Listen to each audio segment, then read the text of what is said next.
स्वागत है आप लोगों का वीएन इंस्टीट्यूट चैनल में। और आज मैं आपको पढ़ाने जा रहा हूँ गियर टर्मिनोलॉजी, मीन्स गियर से संबंधित कुछ पद। अब ये फिगर बना हुआ है। इस फिगर में गियर के सिर्फ दो टीथ दिखाए गए हैं, दो दांतें दिखाए गए हैं, ये और ये। इसमें कुछ इंपॉर्टेंट पद हैं जो हमने साइड में लिखा हुआ है। पहला है पिच वृत्त। पिच वृत्त क्या होता है? Pitch circle. पिच सर्किल घूमने पे वही गति या मोशन उत्पन्न करता है जो गियर घूमने पे उत्पन्न करता है। पिच वृत्त घूमने पे वही गति उत्पन्न करता है या वही मोशन उत्पन्न करता है जो गियर घूमने पे उत्पन्न करता है। ये रेड जो डॉटेड लाइन में आपको दिखाया हूं, इसी को कहेंगे पिच सर्किल। जो टीथ जो है उनके फ्रंट के बिल्कुल बीचों बीच ये पिच सर्किल गया है। दो मैटिंग गियर, दो गियर मेश करके चलते हैं तो गियर फर्स्ट का एक पिच सर्किल होता है और जो दूसरा गियर जो मिल के चलता है उसका भी एक पिच सर्किल होता है। हालांकि इसमें सिर्फ एक गियर दिखाया गया है, इससे मिलने वाला गियर उसके टीथ नहीं दिखाए गए हैं। लेकिन वो अगर होता तो कुछ इस तरह से होता, ऐसे मेश करके होता, मतलब दोनों एक पॉइंट पे कहीं टच करते, पिच सर्किल। दूसरा है पिच बिंदु। जैसा कि हमने बताया, दोनों पिच सर्किल मैच करते एक पॉइंट पे। जहां पे दोनों पिच सर्किल मिलते हैं उस पॉइंट को कहते हैं पिच बिंदु। तीसरा है पिच वृत्त व्यास, पिच सर्किल डायामीटर। इसको डी से डिनोट करते हैं। पिच सर्किल का, पिच वृत्त का जो व्यास होता है उसको कहते हैं पिच वृत्त व्यास, यानी कि पिच सर्किल डायामीटर। अब ये पिच वृत्त है, ये पूरा गियर का कुछ इस तरह से होगा। अब इसका जो व्यास होगा उसको हम कहेंगे पिच वृत्त व्यास, पिच सर्किल डायामीटर, जिसको डी से डिनोट करेंगे। चौथा है पिच। पिच क्या होता है? पिच यहाँ पे तीन टाइप का हमने आपको बताया है। पहला है वृत्तीय पिच। वृत्तीय पिच क्या होता है कि दांते के एक पॉइंट से दूसरे दांते के उसी पॉइंट की जो दूरी होती है उसको हम कहते हैं वृत्तीय पिच या सर्कुलर पिच। इसको पीसी से डिनोट करते हैं। पीसी का एक फार्मूला होता है, पीसी सर्कुलर पिच का 2πr/t। 2πr मीन्स इसका सरकमफरेंस, इसको πd/t भी लिख सकते हैं क्योंकि 2r = D होता है। व्यासीय पिच क्या होता है? व्यासीय पिच जो होता है, व्यासीय पिच, यदि दांतों की संख्या t है, दांतों की संख्या अगर t है तो T और D के रेशियो को, T और D क्या है? Pitch circle diameter. T और D के रेशियो के अनुपात को हम कहेंगे व्यासीय पिच। इसको हम लिख सकते हैं π/PC।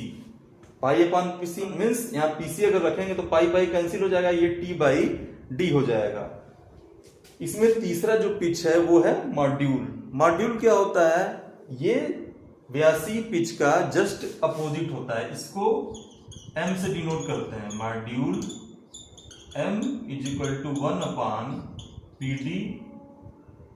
1/PD means D/T means PC/π।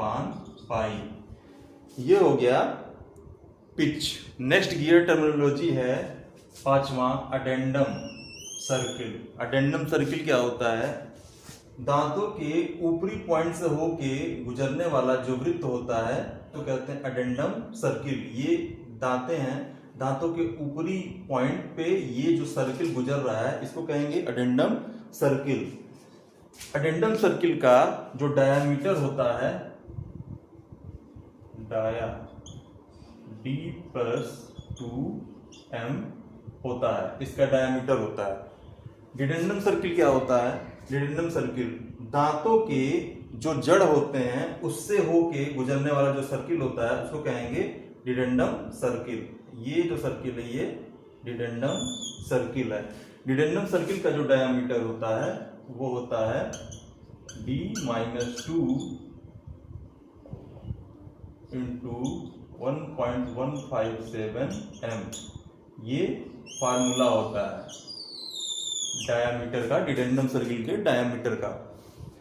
सातवां है अडेंडम। अडेंडम क्या होता है? वो पिच सर्किल से अडेंडम सर्किल की त्रिज्य दूरी होती है।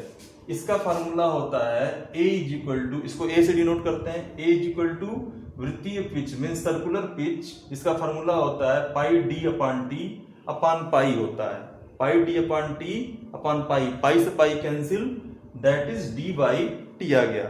d बाई टी मीन्स इसको एक मॉड्यूल कहते हैं। तो जो अडेंडम की वैल्यू होती है वो होती है 1 मॉड्यूल। जो अडेंडम की वैल्यू होती है वो 1 मॉड्यूल होती है।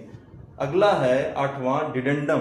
डिडेंडम क्या होता है कि पिच सर्किल से डिडेंडम सर्किल की जो डिस्टेंस होती है, जो त्रिज्य दूरी होती है, रेडियल डिस्टेंस होती है, उसको हम कहेंगे डिडेंडम। मीन्स इसकी बात हो रही है।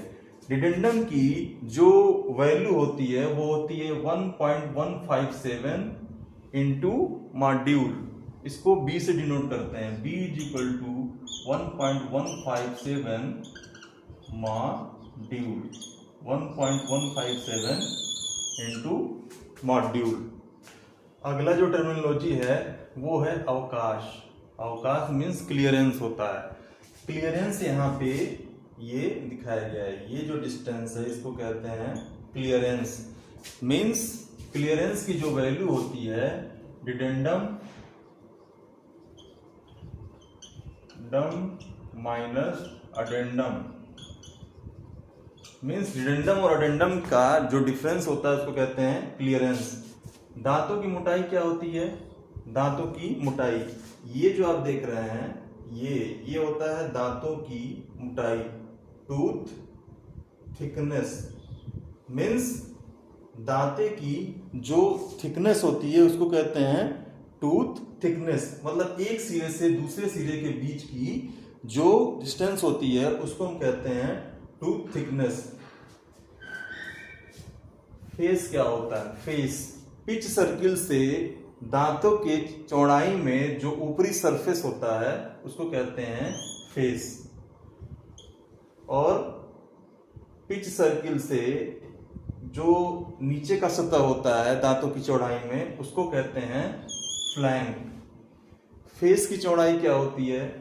फेस का जो सरफेस होता है उसकी चौड़ाई उसको कहते हैं फेस विड्थ। मतलब ये दांते के फेस की जो चौड़ाई होती है उसको कहते हैं, मतलब ये यहाँ से यहाँ तक जो डिस्टेंस होता है उसको कहते हैं दांतों के फेस की चौड़ाई, फेस विड्थ। दांतों का जो टॉप लैंड होता है उसको कहते हैं टॉप लैंड, और जो नीचे का स्थान होता है उसको कहते हैं बॉटम लैंड। नेक्स्ट पद है स्पेस की चौड़ाई। 16वां स्पेस की चौड़ाई, विड्थ ऑफ स्पेस। ये जो आप देख रहे हैं एक दाता जहां उसका एंड हुआ है और जो दूसरा दाता जहां से वो स्टार्ट होना शुरू हुआ है, उनके बीच की जो डिस्टेंस है उसको कहते हैं स्थान की चौड़ाई या विड्थ ऑफ स्पेस। दाब कोण, प्रेशर एंगल बहुत इंपॉर्टेंट है, इसको फाई से डिनोट करते हैं। गियर जब मिश करके चलते हैं तो दो दांतें किसी पॉइंट पे मिलते हैं, उन पे जो कॉमन टेंजेंट होता है और पिच पॉइंट पे कॉमन स्पर्शी, उनके बीच का जो एंगल होता है उसको कहते हैं प्रेशर एंगल। जैसे पिच पॉइंट पे कॉमन जो स्पर्शी है, टेंजेंट है ये, और दो दांतें जहां पे मेश करते हैं, मान लीजिए किसी पॉइंट पे यहाँ पे मेश कर रहे हैं, उस पे कॉमन नॉर्मल, इनके बीच का जो एंगल होता है उसको कहते हैं प्रेशर एंगल। पिछट क्या होता है? बैकलैश। किसी भी दांते की मोटाई और स्पेस की चौड़ाई, इनके बीच का जो अंतर होता है उसको कहते हैं बैकलैश। स्पेस की चौड़ाई और दांते की थिकनेस, इनका जो अंतर होता है उसको कहते हैं पिछट या बैकलैश। ये आपके सामने फिगर बना हुआ है, जितनी भी चीज़ें इसमें दी गई हैं, लिखी हुई हैं, वो सब हमने एक्सप्लेन आपके सामने कर दिया। फिर भी कोई दिक्कत हो तो आप कमेंट बॉक्स में पूछ सकते हैं और मैं कोशिश करूंगा उसके लिए दूसरा वीडियो बना सकूं। और अपने मित्रों में भी इसको शेयर करिएगा। चैनल पर नए हो तो सब्सक्राइब कर लीजिएगा। Thank you very much.